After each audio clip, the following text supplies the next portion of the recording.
Hoy día vamos a hablar de la singularidad apostólica. Y Hechos capítulo 1, del versículo 1 al 5, dice: en el primer tratado, oh Teófilo, hablé acerca de todas las cosas que Jesús comenzó a hacer y a enseñar, hasta el día en que fue recibido arriba, después de haber dado mandamiento por el Espíritu Santo a los apóstoles que había escogido, a quienes también, después de haber padecido, se presentó vivo con muchas pruebas indubitables, apareciéndoseles durante 40 días y hablándoles acerca del reino de Dios. Y estando juntos, les mandó que no se fueran de Jerusalén, sino que esperasen la promesa del Padre, la cual les dijo: oísteis de mí. Porque Juan ciertamente bautizó con agua, mas vosotros seréis bautizados con el Espíritu Santo dentro de no muchos días. Ese es nuestro texto. Y como dijimos hace algunos domingos atrás, comenzamos este tema con una introducción a los escritos de Lucas. Hablamos en esa oportunidad de que nuestra fe tiene un cimiento real basado en hechos atestiguados por la historia. La fe es esencial al cristianismo. Hebreos capítulo 11 versículo 6 nos dice que, pero sin fe es imposible agradar a Dios. Entonces es esencial la fe en el cristianismo. Pero, ¿qué es la fe? Hay mucha confusión al respecto. Me causó mucha gracia la definición de un niño que decía que fe es aquello que se cree pero que uno sabe que no es cierto. Eso decía él. Ahora hay personas que dicen: no, yo sí que tengo fe. Yo tengo mucha fe. Y así uno va por la vida y escucha de persona en persona distintas concepciones de cómo ellos conciben la fe. Por supuesto, personas que dicen que tienen mucha fe se enorgullecen de tener fe. Y como que el foco está puesto en que ellos tienen fe, en la fe que tienen, más que en el objeto de esa fe. Porque el cristianismo no es tener fe en la fe, porque eso es una barbaridad que no tiene sustento, el tener fe en la fe.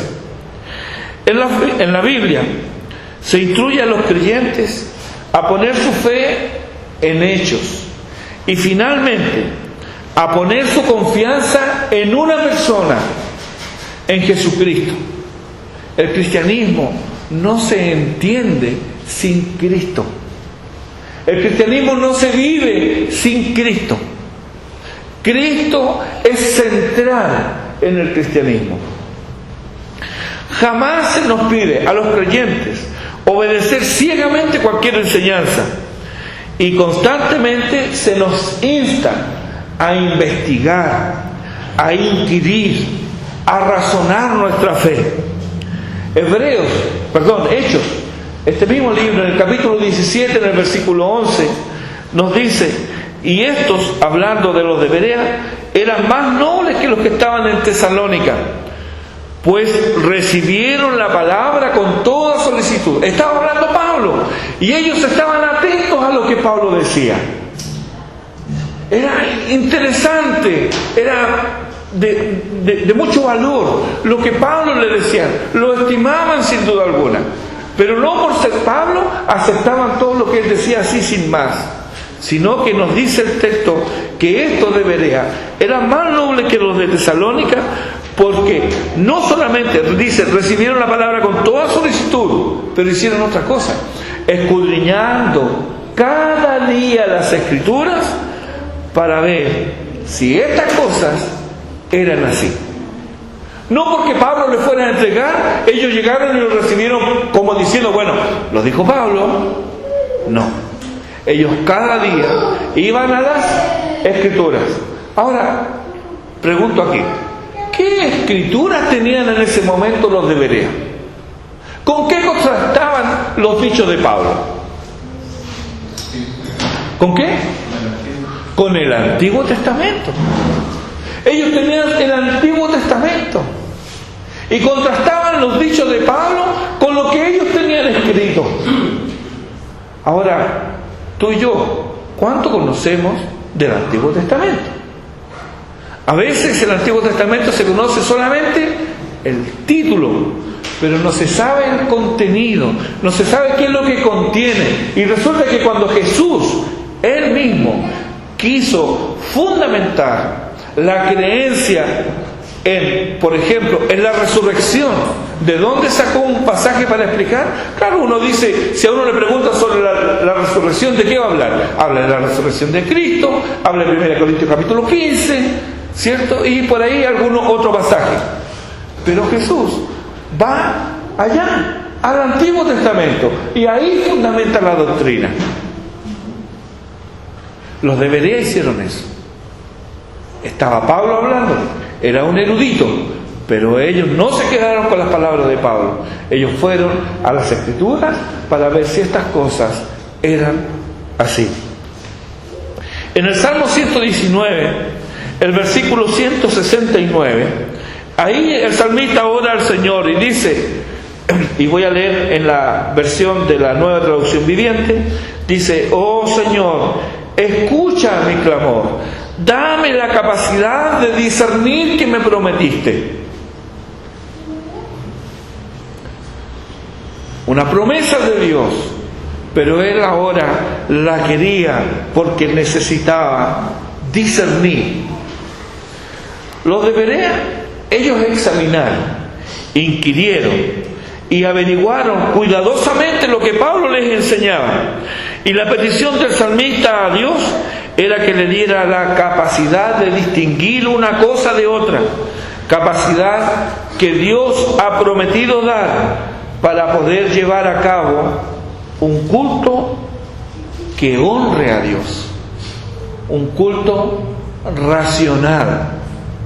Lo vemos que es la palabra que sobresale ahí, entre otras, en Romanos capítulo 12, versículo 1, porque dice: así que, hermanos, os ruego por la misericordia de Dios que presentéis vuestros cuerpos en sacrificio vivo, santo, agradable a Dios, que es vuestro culto racional, vuestro culto lógico. El cristianismo no es una serie de ritos que nadie entiende. El cristianismo, rendir culto a Dios, no es caer en un éxtasis que lo único que trae es vergüenza por la manera indecorosa en que muchas veces caen estas personas en estos comportamientos. Eso no es cristianismo. El cristianismo es un culto racional, es un culto lógico, donde todos los sentidos que Dios me ha dado deben ser usados para la gloria de Dios. Un enfoque similar nos presenta Pedro en su segunda epístola, en el capítulo 1, versículo 16, y leo otra vez de la Nueva Traducción Viviente. Dice: pues no estábamos inventando cuentos ingeniosos cuando les hablamos de la poderosa venida de nuestro Señor Jesucristo. Nosotros vimos su majestuoso esplendor con nuestros propios ojos. Lo que nosotros les contamos, dice Pedro, no son invenciones nuestras, no son cuentos, no, nosotros lo vimos. De la misma manera también habla Juan, cuando dice: lo que hemos visto y oído, lo que palparon nuestras manos tocante al verbo de vida, eso es lo que os anunciamos. ¿Se fija? Hay un elemento racional en la fe, en lo que creemos, en el cristianismo. En el pasaje que hoy nos ocupa, veremos la introducción a ellos, cómo Lucas entendía la relación entre su evangelio y el papel fundamental y definitivo que cumplían los apóstoles. Esos son los dos temas que tocaremos hoy día. Uno, entonces, la relación entre Lucas y Hechos, los versículos 1 y la primera parte del versículo 2, donde dice: en el primer tratado, oh Teófilo, hablé de todas las cosas que Jesús comenzó a hacer y a enseñar hasta el día en que fue recibido arriba. Podríamos pensar que Lucas es como una biografía del Evangelio, el Evangelio de Lucas, que es como una biografía del Evangelio. Y que en Hechos lo que tenemos es el relato del nacimiento de la iglesia en Jerusalén hasta su expansión por todo el imperio romano conocido entonces. Pero pensar así es pensar equivocadamente. Y es una equivocación un tanto peligrosa. ¿Por qué? Lucas nos dice que en su primer tratado, el Evangelio de Lucas, ha relatado todo lo que Jesús comenzó a hacer y enseñar hasta el día en el cual Él fue levantado al cielo. Y en su segundo tratado, que está dirigido a la misma persona, a Teófilo, en lo que hemos leído aquí en Hechos, escribirá acerca de lo que Jesús siguió haciendo y enseñando después de su ascensión, especialmente ahora por medio de los apóstoles.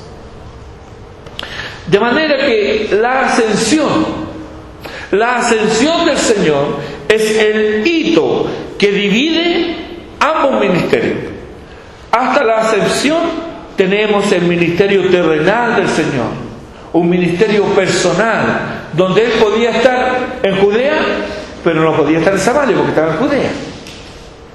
Un ministerio local, digamos, personal, ministerio terrenal, hasta la ascensión. Pero luego de la ascensión, Jesucristo continúa su ministerio, o comenzó una nueva faceta del mismo por medio del Espíritu Santo y los apóstoles que Él escogió.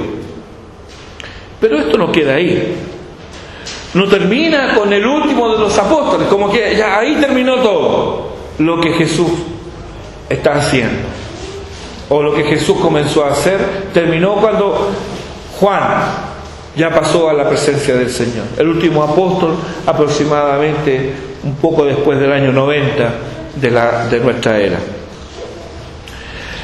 Ahora bien, esto no significa que tengamos apóstoles contemporáneos, sino lo que significa es que Jesucristo es real y vivo ahora, y que Él continúa su ministerio bendito por medio de la iglesia en todo lugar donde ella está, porque Él ha prometido estar con los suyos hasta la consumación de los siglos. Mateo 28:20, al terminar la gran comisión, Él hace esta promesa.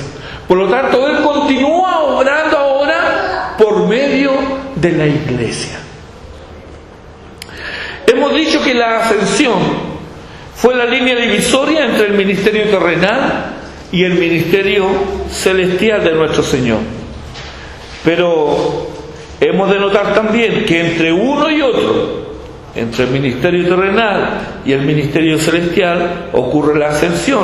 Pero entre que termina uno y empieza el otro, hay un lapso de tiempo donde Él se relacionó con los apóstoles y también con otros discípulos, para no solo despejar las dudas acerca de su resurrección, sino que también, nos dice el texto, para darle instrucciones específicas a sus apóstoles. Y ahora vamos a nuestro segundo punto, que es el papel fundamental y definitivo de los apóstoles del Señor Jesucristo, que pienso es lo medular aquí en este pasaje que hemos tocado. Los versículos 2 al versículo 5. Quedamos en hasta el día en que fue recibido arriba, después de haber dado mandamiento por el Espíritu Santo a los apóstoles que había escogido, a quienes también después de haber padecido, se presentó vivo con muchas pruebas indubitables, apareciéndoseles durante 40 días y hablándoles acerca del reino de Dios. Y estando juntos, les mandó que no se fueran de Jerusalén, sino que esperasen la promesa del Padre, la cual les dijo: oísteis de mí. Porque Juan ciertamente bautizó con agua, mas vosotros seréis bautizados con el Espíritu Santo dentro de no muchos días. ¿Por qué decimos que el rol de los apóstoles del Señor Jesucristo es fundamental y definitivo? Decimos así porque la iglesia es edificada sobre el fundamento de los apóstoles y profetas, siendo la principal piedra del ángulo Jesucristo mismo, según nos dice Efesios 2:20. Cuando aquí en la Escritura encontramos principal piedra del ángulo, hace referencia a algo que toda la gente en aquellos tiempos sabía, que toda edificación descansaba su peso dependiendo de la altura y de la longitud y del terreno, descansaba toda la estructura, todo su peso en una piedra especial, una piedra que angular, la que le daba las dimensiones, la orientación a esa edificación. Esa piedra era especial, escogida. De eso habla. Cuando se va a edificar la iglesia, dice que la piedra especial de esa edificación, la piedra escogida, la piedra fundamental, la piedra sin la cual no hay edificación es Jesucristo. Y luego las otras que acompañan a esas piedras son los apóstoles y profetas. Eso es lo que nos dice Efesios 2:20. Pero también lo decimos porque el misterio de Cristo, ¿cuál es? El Evangelio. ¿Cuál era este misterio? Que los gentiles son coherederos y miembros del mismo cuerpo y copartícipes de la promesa en Cristo Jesús por medio del Evangelio. Esto nos dice Efesios capítulo 3, los versículos 4 y 6. Eso era algo increíble, algo que un judío no lo podía creer, porque ellos creían que la revelación de Dios era exclusiva para ellos y para nadie más. Mal lo creían, porque desde el Antiguo Testamento Dios viene hablando que Él ha escogido a este pueblo, pero para dar testimonio de Dios, para bendecir a las naciones, para bendecir a los pueblos. Así se lo dice a Abraham: te bendeciré y serás bendición a todas las naciones. Pero ellos tomaron este concepto exclusivista, algo que Dios corrige, y por medio de Cristo ahora lo da a conocer este misterio que estaba escondido a estas mentes, pero que sin embargo Dios lo revela. ¿Cuál es entonces, otra vez, cuál es este misterio? Que los gentiles son coherederos y miembros del mismo cuerpo y copartícipes de la promesa en Cristo Jesús por medio del Evangelio. Y esto fue dado a conocer, fue revelado a sus santos apóstoles y profetas por el Espíritu, nos dice Efesios 3, versículo 5. Esta es la fe que ha sido una vez dada a los santos, según nos dice Judas, el versículo 3. Esto es el cuerpo de doctrinas cristianas. Ya están reveladas, nada se puede añadir. Este es el Evangelio que los apóstoles proclamaron. Es la doctrina de los apóstoles, las palabras de Hechos, capítulo 2, versículo 42, cuando dice que estos primeros que se reunían perseveraban en la doctrina de los apóstoles. Esto que Dios les reveló. En este sentido, sus enseñanzas, las enseñanzas apostólicas, son definitivas, no hay más. Y cualquier añadidura o perversión, ¿cómo la considera el apóstol? ¿Cómo la considera la Escritura? ¿Qué es lo que dice en Gálatas capítulo 1, versículo 8 y versículo 9? En dos oportunidades ahí, el apóstol dice que si alguno predica, enseña, habla de un evangelio diferente al que habéis recibido, el tal sea anatema, maldito. Es una palabra fuerte, pero es una palabra necesaria de que no la repitamos a nosotros mismos hoy día, para no ir más allá de lo que nos ha sido revelado por Dios en su palabra. No podemos ir más allá de eso. Y si alguien habla, no importa el título que tenga ni los dones que tenga, si alguien habla más allá de lo que está revelado, no lo podemos aceptar, porque eso cae bajo la maldición de Dios. Lucas insiste en la posesión única de los apóstoles, y como tal también recibieron una preparación única. De este párrafo se desprenden 4 consideraciones únicas, imposibles de lograr por otro ser humano. Pretender ser creyente y ser apóstol hoy equivale a ser mortal y creerse Napoleón.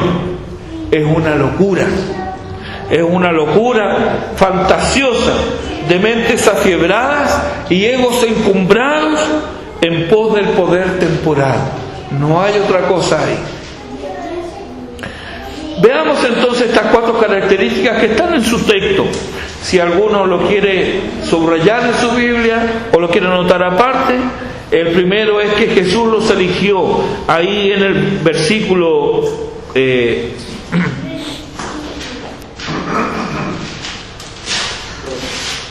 el versículo 2, donde dice que a los apóstoles que había escogido. Entonces esto es, Jesús los eligió.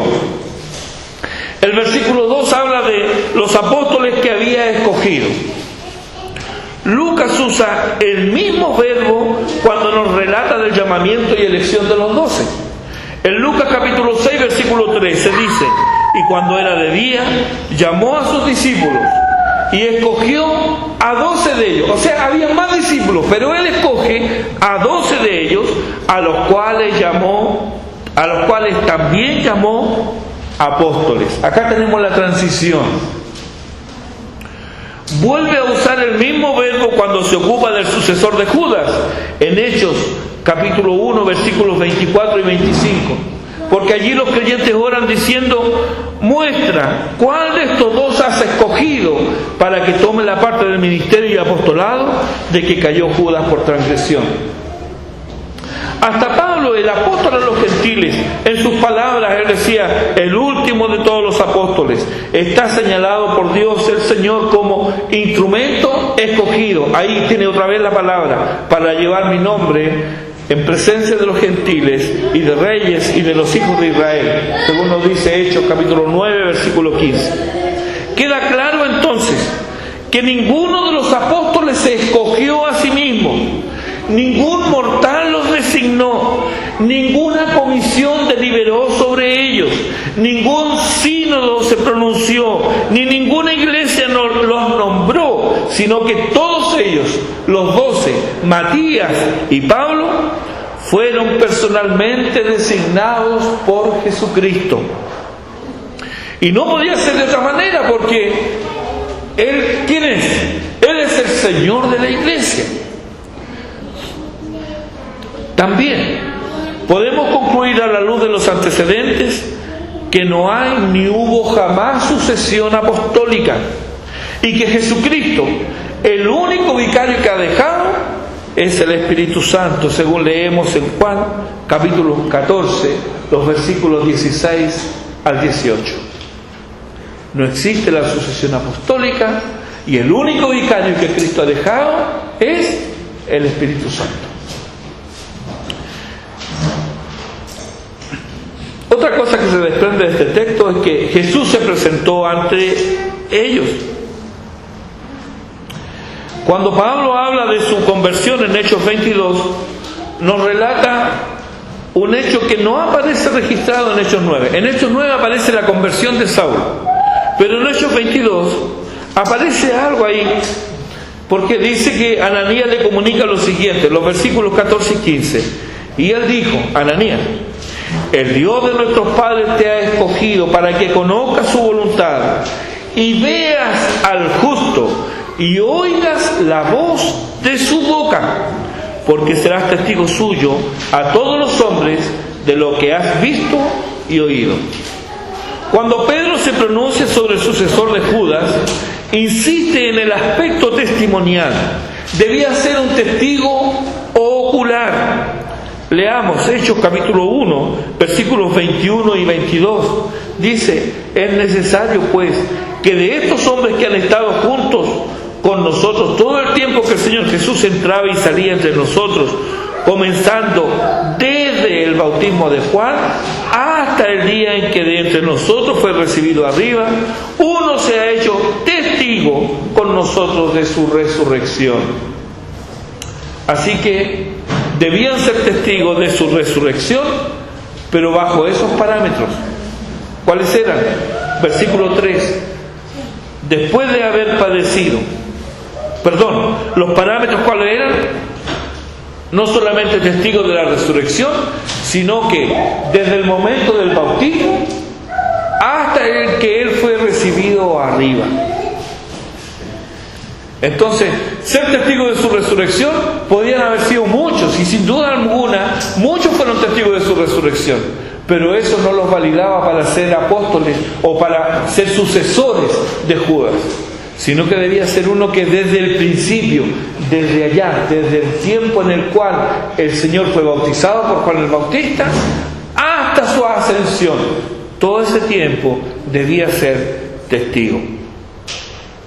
El versículo 3 nos dice: después de haber padecido, luego de su pasión y muerte, el Señor resucitado se presenta vivo, con muchas pruebas indubitables, apareciéndoseles durante 40 días y hablándoles acerca del reino de Dios.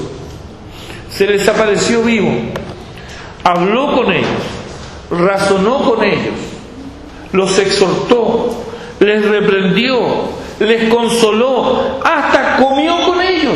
Lo encontramos ahí en el Evangelio de Juan. No fue una aparición fantasmagórica, ni fue tampoco que ellos, los discípulos, alucinaron. El Nuevo Testamento nos habla de por lo menos 10 apariciones en distintos lugares. Por ejemplo, nos habla de Jerusalén, de camino de Emaús, también nos habla de Galilea, y también nos habla que se le aparece a Pablo muy al norte, camino a Damasco. También se le aparece a distintas personas. Se le aparece a las mujeres en la tumba, se le aparece a María Magdalena, se le aparece a los hombres camino a Emaús, se le aparece a Pedro, y hay distintas narraciones cuando se le aparece a 10 discípulos, en otras hay 11 discípulos, en otras hay 7 discípulos. También nos habla de que a 500 personas, y también nos habla de que se le aparece a Jacobo. Y todo esto en un periodo de 40 días. Sus ojos le vieron, sus oídos les escucharon, y no se puede objetar que ellos veían un fantasma como quieren hacer creer. No, es que ellos lo que vieron fue un fantasma. Ellos tanto que querían ver, porque ha pasado eso de que alguna persona o un ser querido se fallece, y hay algunas películas que hablan acerca de eso también, que contribuyen a esto, en el sentido de que no, lo que ven es un fantasma, es que ellos lo amaban tanto que creyeron ver que era Jesús, pero en realidad era una aparición producto de los sentimientos que tenían en ese momento.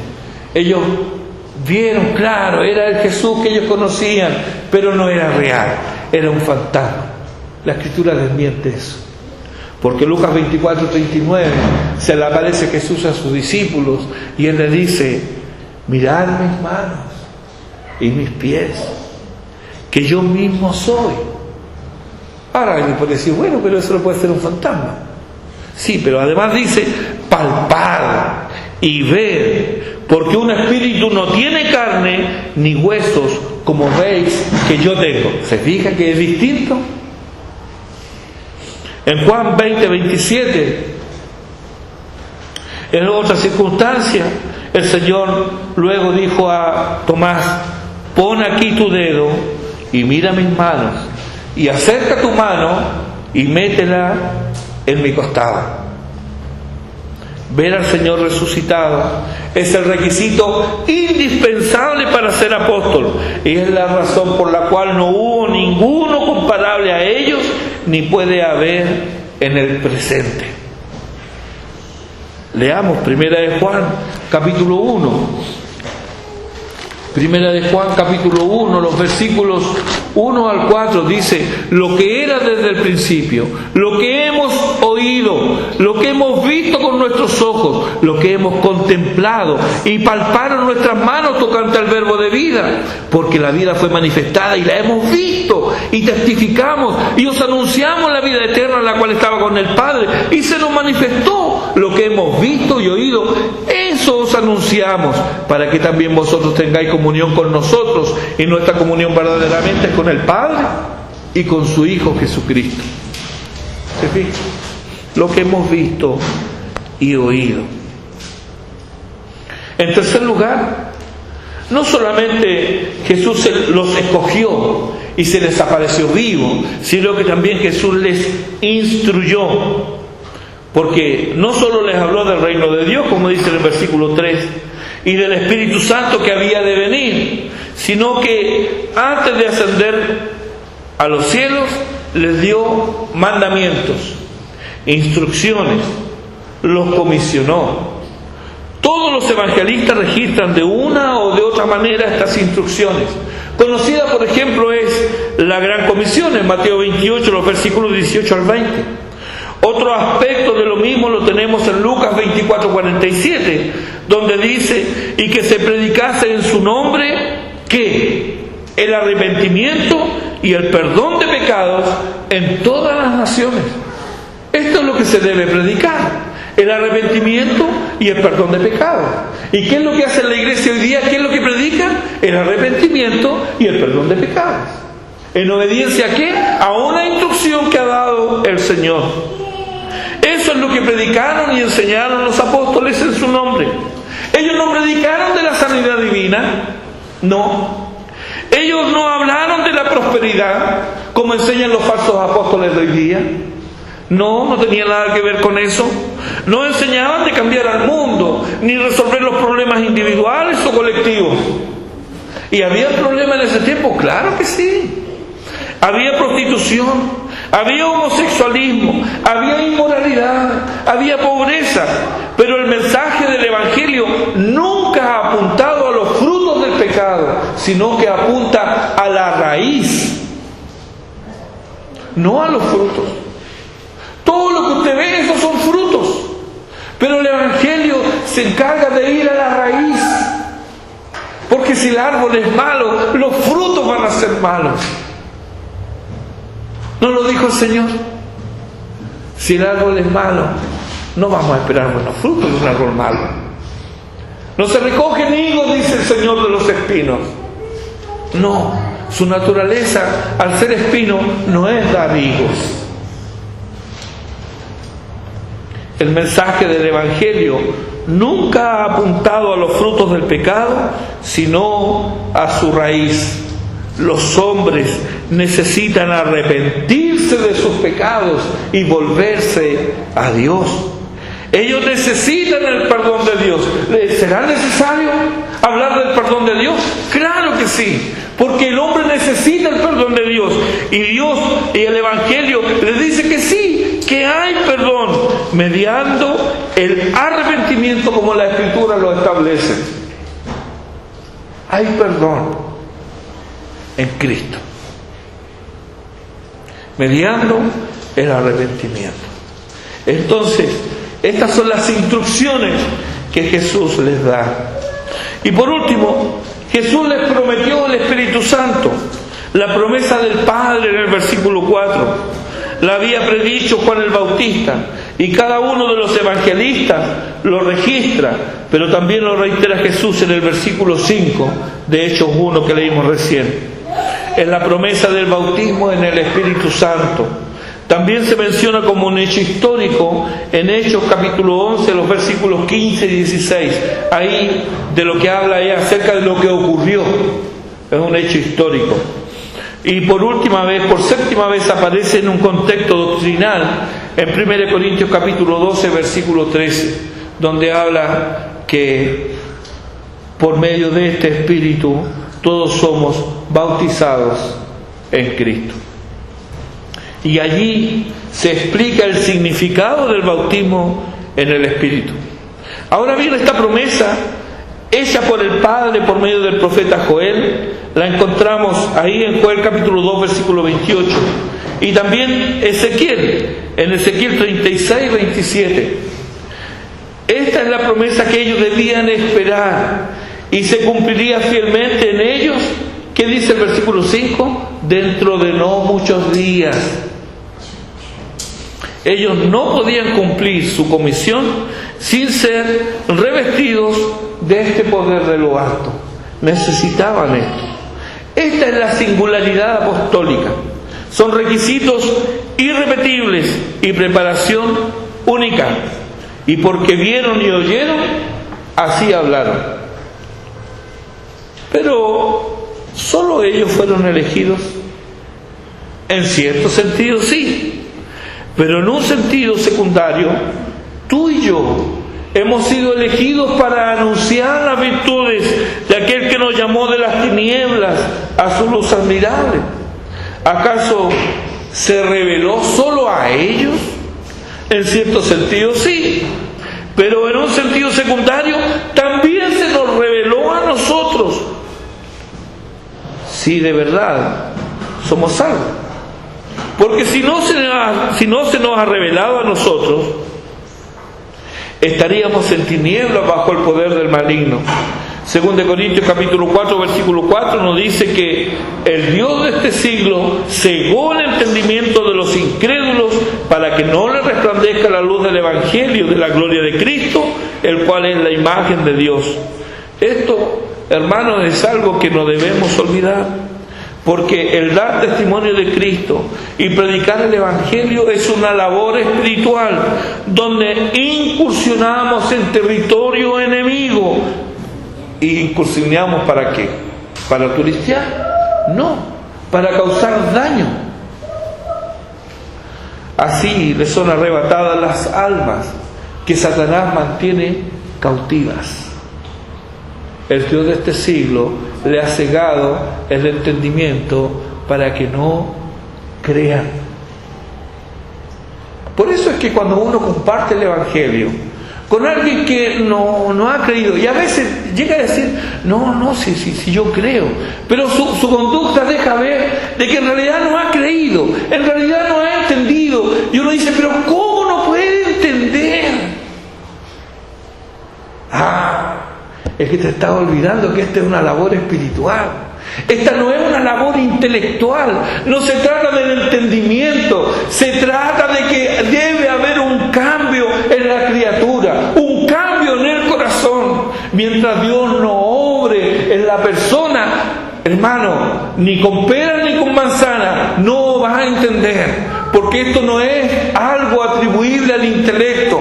No es porque ser más o menos inteligente. No, gracias a Dios no es por eso. Porque si fuera por eso, sin duda alguna muchos de nosotros jamás habríamos llegado al Evangelio. No es por la inteligencia. Es por el Espíritu de Dios, que debe obrar primeramente en el corazón. Y cuando obra, lo primero que hace es provocar arrepentimiento. ¿Por qué? Porque se ve tal cual como Dios la ve, un miserable pecador. Y no solamente arrepentimiento, sino que también fe. ¿Por qué? Porque llegas a creer que ese que está allá, en el Calvario de la cruz, murió por mis pecados.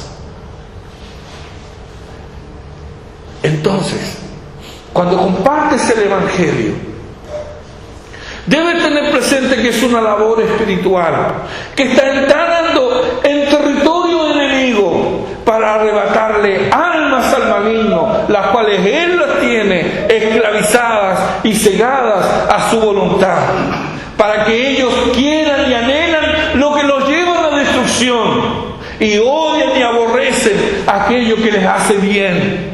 Hay una inversión cerebral, podríamos decir. Y todos tenemos ejemplo de esto. Cuando no has visto a personas que, por ejemplo, con serios problemas en sus pulmones, ya no pueden respirar.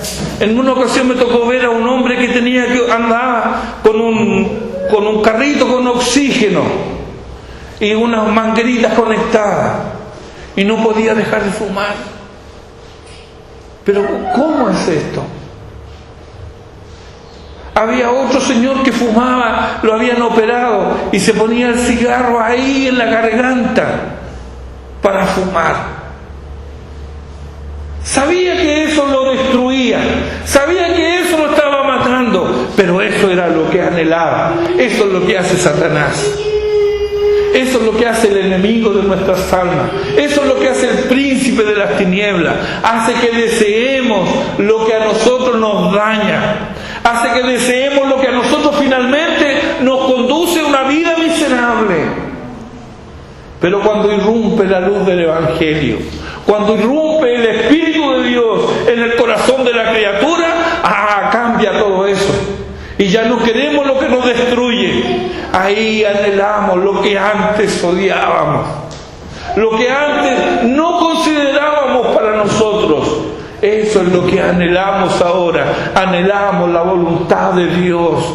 Queremos conocer su voluntad porque sabemos que es buena, porque el Espíritu de Dios da testimonio a nuestro espíritu de que esas cosas son buenas, justas, santas, agradables a Dios, que son para nuestro bien y para la gloria de Dios. Cuando compartimos el Evangelio, no te olvides, no se trata del intelecto, no se trata de inteligencia. Por lo tanto, no te frustres. Continúa orando y predicando. Ellos, los apóstoles, debían esperar el bautismo del Espíritu. Esto no dependía de sus esfuerzos, solo debían esperar la promesa del Padre. Les era necesario ese poder de lo alto para testificar de Jesucristo.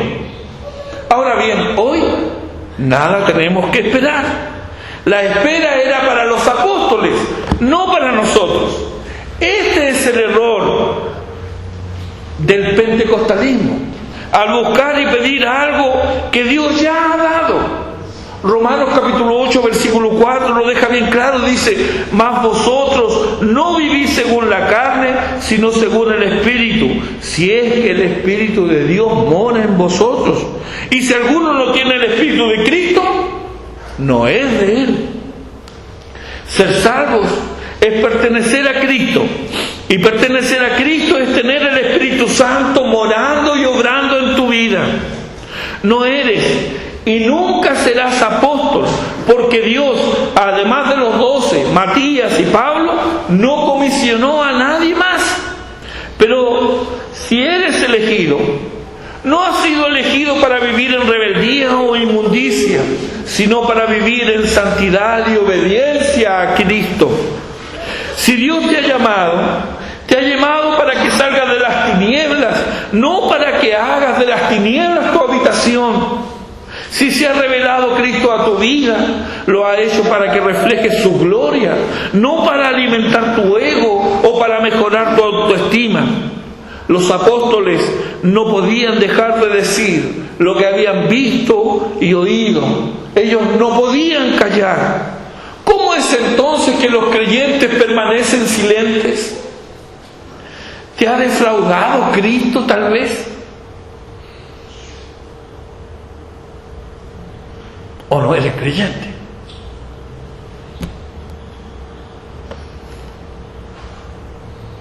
Y esto ciertamente puede provocarnos turbación. ¿Soy creyente o no soy creyente? Quiero traer a tu memoria un himno antiguo que dice una gran verdad: mira, alma turbada, tu Salvador cerca está. Cerca está. Míralo por la fe allí, pendiente de la cruz, cargando con tus pecados, y lo hace por ti. Isaías 53 nos dice: mas el herido fue por nuestras rebeliones, molido por nuestros pecados. El castigo de nuestra paz fue sobre él, y por su llaga fuimos nosotros curados. Oro que Dios te dé arrepentimiento y fe. Entonces conocerás que la salvación es de Jehová. Conocerás el poder de Dios. Experimentarás el don celestial que no solo te salva, sino que te da poder. Sí, poder para vivir la vida que agrada a Dios. Porque sin el Espíritu de Dios no puedes vivir la vida que agrada a Dios. Porque no podremos callar entonces lo que hemos visto y oído. En el nombre de Cristo, Amén. Oremos.